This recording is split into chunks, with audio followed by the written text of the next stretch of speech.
डर क्यों है लोगों के मन ये में? भाई साहब ऐसा है, आप अगर मान लो जी आप बीजेपी के सपोर्टर हो या कुछ हो, बहुत सी मेंटली प्रेशर के साथ आपको वो किया जाता है। आपका घर जाके आपका वोटर आईडी कार्ड भी यहाँ पर हम लोग ने देखा है लिया गया है। पिछले पंचायत चुनाव में आपने देखा है कि यहाँ पे प्रत्याशी अपना नामांकन नहीं भर पाए हैं। तो डर का माहौल तो होगा ही। आम इंसान जो मेहनत करके कमाने खाने वाला है उसका ये मतलब इतने गंदे तरीके से उनके साथ दुर्भाग्य होता है कि उनके पेट में लात मारने तक ये लोग जाते हैं। तो अपना रोजी रोटी कमाने वाला आदमी डर के हिसाब से बोलता नहीं है, पर ये चुपचाप कमल छाप ये होने वाला है बंगाल। कट मनी की भी बहुत बड़ी दिक्कत है यहाँ पर। कट मनी की है, वैसे आप घर की खिड़की लगाने जाओ तो आपको कट मनी देना पड़ता है। आप रास्ते में चालान काटते हैं तब कट मनी देना पड़ता है। तो मतलब कट मनी का इन्होंने ये नारा भी ममता बनर्जी ने ही दिया। आपने कल देखा ममता बनर्जी ने खुद कहा कि 500 रुपये का कोई चोरी करता है तो वो चोरी नहीं कहलाती। तो कैसी बात सही है। तो ये मानसिकता उनकी आप दिखाई दे रही है उनकी। वो खुद अपने लोगों को कह रही है कि आप चोरी करो। अच्छा, अभी एक फोटो भी बहुत ज़्यादा वायरल हो रही है। जो टीएमसी के जो लोग हैं, टीएमसी के जो कार्यकर्ता हैं, वो दीवारों पर पेंटिंग बना रहे हैं नरेंद्र मोदी की, और उसके ऊपर ममता दीदी का पाँव रखा हुआ है, ममता दीदी का जूता। और इस तरीके से देख तो ये राजनीति, इस तरीके की राजनीति करना क्या ये राजनीति होती है? और एक प्रधानमंत्री के साथ भारत के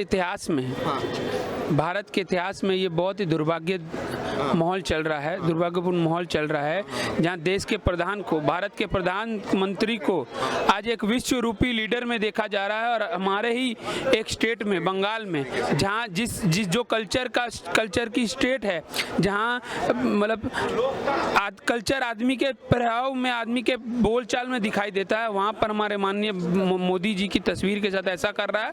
और ये लोग देख रहे हैं, ये आक्रोश लोगों के मन में है, और इसका जो जवाब है वो आने वाली 2 तारीख को आपको दिखाई देगा। चलिए, बहुत बहुत शुक्रिया सर। जो आप बोल रहे थे, पिछले कुछ 3-4 दिन पहले बाबुल सुप्रियो जी वहाँ बलवंत सिंह में चाय पीने आए थे।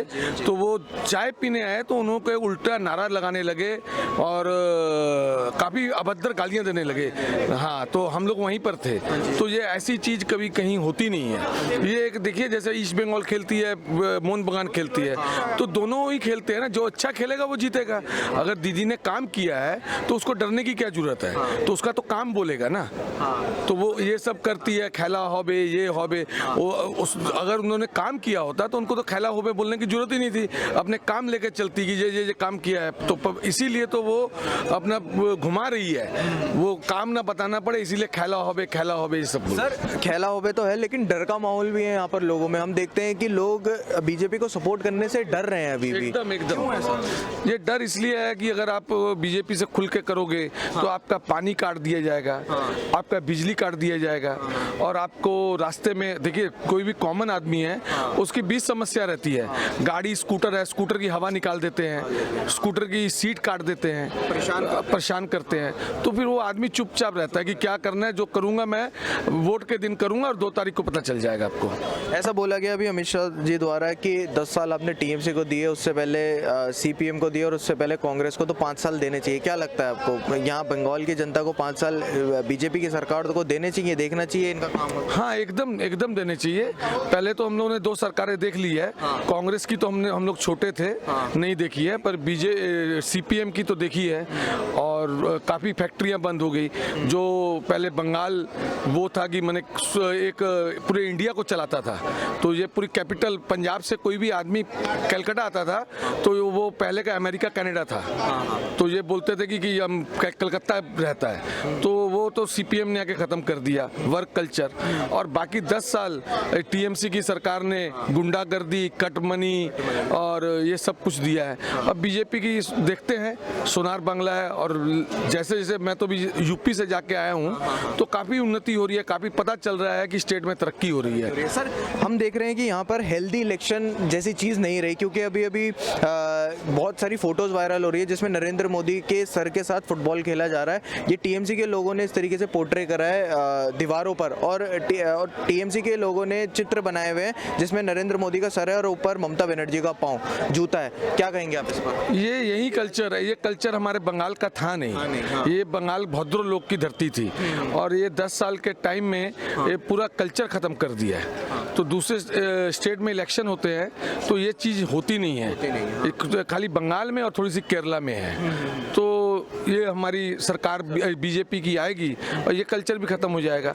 हाँ, ये कुछ दिन की बात है और 1-2 महीने की, तो बाकी उसके बाद तो सोनार बांग्ला। सोनार बांग्ला मतलब कह रहे सोनार बांग्ला बनेगा यहाँ पर? सोना नहीं बनेगा, आदमी का वो वैसे ये खुल के जी सकेगा, खुल के अपना रोष प्रकट कर सकेगा और खुल के काम कर सकेगा।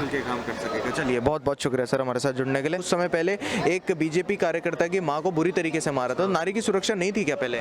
देखिए, नारी सुरक्षा की तो बात छोड़िए, यहाँ पुरुष सुरक्षा भी नहीं है तो नारी का कहाँ से होगा। यहाँ पे राजनीतिक माहौल लास्ट 45 साल से खूनी राजनीति टाइप का माहौल हो गया है, चाहे कोई से भी दूसरी पार्टी हो अदर देन बीजेपी। तो बीजेपी के कार्यकर्ता तो यहाँ डर से आगे आते ही नहीं थे। मोदी जी के आने के बाद थोड़ा सा आगे आ रहे हैं और लोकसभा के बाद थोड़ा आगे आ रहे हैं, क्योंकि यहाँ राजनीति में जाना मतलब मार खाना। यहाँ पे केवल रूलिंग पार्टी का ही राज चलता है, नहीं तो मार खाइए, आपको बहुत से नुकसान ये लोग कर देते हैं। सर, डर का माहौल भी देखे हमने लोगों के अंदर, क्योंकि लोग जो बीजेपी को सपोर्ट करते हैं वो खुलकर बोल नहीं पाते। बहुत डरे हुए लोग यहाँ रहते हैं। ये तो मोदी जी लास्ट 6 साल से आए हैं और अभी लास्ट 2019 में 18 सीट बंगाल में आई है, बोल के थोड़ा लोग बोल पा रहे हैं। फिर भी वो अपने इलाके में लोग डरे हुए रहते हैं, क्योंकि यहाँ हिंसा की राजनीति है और खूनी राजनीति है यहाँ पे, इसलिए लोग डरे हुए हैं। अब सामने यदि बीजेपी आ जाए तो लोग थोड़ा कंफर्टेबल हो जाएंगे। सर, हमने एक और चीज़ देखी कि यहाँ पर कट मनी की बहुत बड़ी समस्या है। छोटी से छोटी एक छोटी सी पिन से लेकर कोई बड़ी से बड़ी कोई चीज़ करने जाओ तो वहाँ पर आपको एक्स्ट्रा पैसे देने पड़ते हैं नेताओं और राजनेताओं को। उस पर आप क्या कहेंगे? यहाँ पे कट मनी, तोलाबाजी और यो कोई कंस्ट्रक्शन का काम या कोई बिजनेस आप करने जाएंगे तो तोलाबाजी समस्या है यहाँ पे। इसी के कारण आप देखिए लास्ट 40-45 साल में बंगाल में बिजनेस एकदम उठ गया। बंगाल की जो यंग जनरेशन है वो सब बाहर नौकरी करने जा रही है। बंगाल के अंदर यंग जनरेशन या पढ़े लिखे लोगों का, उच्च शिक्षित लोगों का रोजगार नहीं है। यहाँ पे चॉप शिल्प, मुड़ी लगा लो, आपका ये चाट बेचो, खोमचे लगाओ या हॉकरी करो, इस टाइप का ही ज़्यादा हो रहा है। इसका कारण यही है कि यहाँ बिजनेसमैन को पनपने नहीं देते, उनके ऊपर बहुत अत्याचार है। इसलिए लोग, आप देखिए बाहर में दूसरे स्टेट डेवलप कर गए हैं। टाटा मोटर यहाँ कारखाना लगाया था लेकिन उसको भगा दिया गया, इसलिए उसने गुजरात में लगा लिया। 10,000 लोगों का कम से कम टाटा मोटर में एम्प्लॉयमेंट हो जाता, लेकिन हो नहीं पाया। ऐसे बहुत से कारखाने हैं, 2000 के ऊपर कारखाने CPM के अमल में बंद हो गए थे।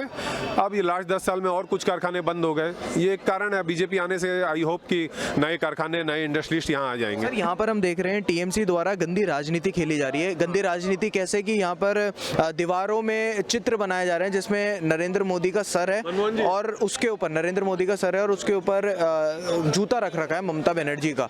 इस तरीके की गंदी राजनीति खेली जा रही है। अब हम क्या बोले, वो सब तो यहाँ आपको बोल ही दिए। ये सब यहाँ पे गंदगी है राजनीति में। अब इसको कितना बोलो उतना कम है। ये बहुत बड़ी विडंबना है। कोई टाइम के अंदर में बंगाल के अंदर में लोग बंगाली को भद्र मानुस बोल करके बोलते थे कि बंगाली लोग बहुत भद्र मानुस होता है। और एक यहाँ पर बंगाल के अंदर में एक ये कॉन्फिडेंस लेवल था कि रात को अगर 2 बजे भी कोई महिला अगर अकेली जा रही है तो वो सुरक्षित जाएगी।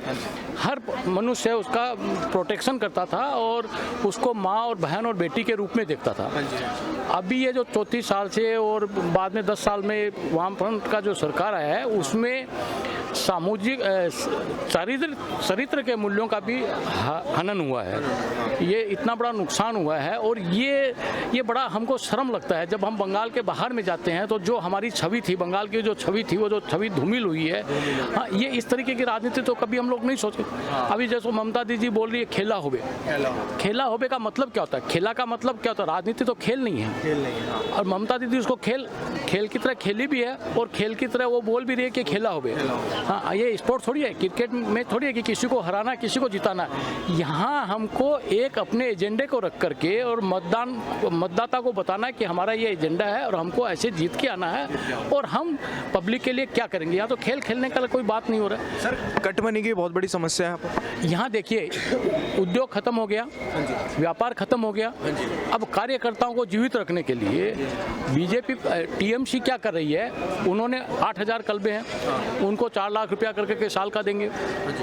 ये किस लिए दे रहे हैं? आप कटमनी क्या हो गया, वही जो क्लबों के अंदर में जो लड़के हैं, क्लब का मतलब क्या होगा कि वहाँ क्लब के अंदर में स्पोर्ट्स एक्टिविटी होती होगी। स्पोर्ट्स में तो कोई अचीवमेंट बंगाल ने कुछ किया नहीं, तो वो जो 80 करोड़ रुपया 90 करोड़ रुपया साल का मारा जा रहा है वो तो पूरा वेस्टेज जा रहा है। वो क्या हो रहा है कि ये कार्यकर्ताओं को जा रहा है, टीएमसी के कार्यकर्ताओं को जा रहा है। और टीएमसी के कार्यकर्ता जो उसी एरिया के अंदर में जिस एरिया में रहते हैं, उसी एरिया में रह करके जहाँ पर कोई भी कंस्ट्रक्शन का काम हो रहा है, कोई फ्लैट चेंज कर रहा है, या कोई भी उसको अगर आधार कार्ड बनाना है, राशन कार्ड बनाना है, या सरकार की कोई स्कीम है या टॉयलेट है, कोई भी फैसिलिटी बनती है, तो वो उसके अंदर में कटमनी लेते हैं। हाँ, कि तुम्हारे खाते में 20,000 रुपया आ जाएगा, 5,000 रुपया तुम हमको दे देना, नहीं तो तुमको यहाँ बंगाल में रहने नहीं देंगे, रहने नहीं देंगे। मतलब अभी भी हम देख रहे हैं जैसे डराया जाता है, धमकाया जाता है, और वो डराना धमकाना भी हम लोगों के अंदर देख सकते हैं, क्योंकि डर का एक माहौल है। जो बीजेपी को समर्थन देते हैं, जो बीजेपी के साथ है, वो खुलकर नहीं बोल पा रहे हैं सर यहाँ पर। एकदम, अभी मैं आपको इंटरव्यू दे रहा हूँ, टीएमसी का कुछ लोग देखेंगे वो देखेंगे और वो जानेंगे कि ये तो गाड़ोदिया जी हैं, ये तो एयरपोर्ट में यहाँ रहते हैं, तो वहाँ पर हमारे पास में हिंसा करने के लिए आ जाएंगे। अरे बहुत बीजेपी कर रहे हो, बंगाल में रहना है कि नहीं रहना है? तो ये क्या ना दहशत का माहौल है शहरों में। फिर भी आप क्योंकि प्रेस मीडिया यहाँ पर अवेलेबल है, इसलिए इतनी हिंसा नहीं हो पाती है। पर गाँव देहात के अंदर में तो इतनी हिंसा है, लोगों को मार करके पेड़ पे लटका दिया जाता है, लटका करके बूथ कैप्चरिंग भी होती है यहाँ पर। तो बूथ कैप्चरिंग माने आप बूथ कैप्चरिंग होती है और ऑर्गेनाइज वैसे बूथ कैप्चरिंग होती है। एजेंट अगर बैठते हैं, बीजेपी के एजेंट बैठेंगे, उनको धमका दिया जाता है। इलेक्शन के अंदर में जो ऑफिसर्स बैठे रहते हैं उनको धमका दिया जाता है कि ये तो सरकार केंद्र की टीम है, चुनाव आयोग है वो तो केंद्र का है, आप लोगों को तो यहीं रहना है, आप कहाँ जाओगे? तो उन लोगों को डर के मारे में वो सोचते हैं भी जो हो रहा है होने तो, भी जान है तो जहान है। सर क्या लगता है ये जो डर है, ये जो डर का यहाँ पूरे बंगाल में माहौल है, क्या ये खत्म होगा? नहीं, कुछ तो हो रहा है। आप ये समझिए कि 100% डर का माहौल था, वो डाइल्यूटेड होकर के 70% हो गया। आप उस तरीके से लीजिए कि अगर बीजेपी टीएमसी का अगर 100 मेन पावर था, उसमें से 30 मेन पावर तो बीजेपी के पास चला गया, तो 70 तो उनका वैसे ही हो गया। और कुछ लोग जो है कॉन्फिडेंस बढ़ रहा है, क्योंकि ये भरोसा लोगों को आया है कि इस बार भारतीय जनता पार्टी की सरकार बनेगी, इसीलिए लोगों को भरोसा है कि भाई सरकार बन जाएगी। महीना 2 महीना डरा धमका भी लेंगे तो बाद में कहाँ जाएंगे।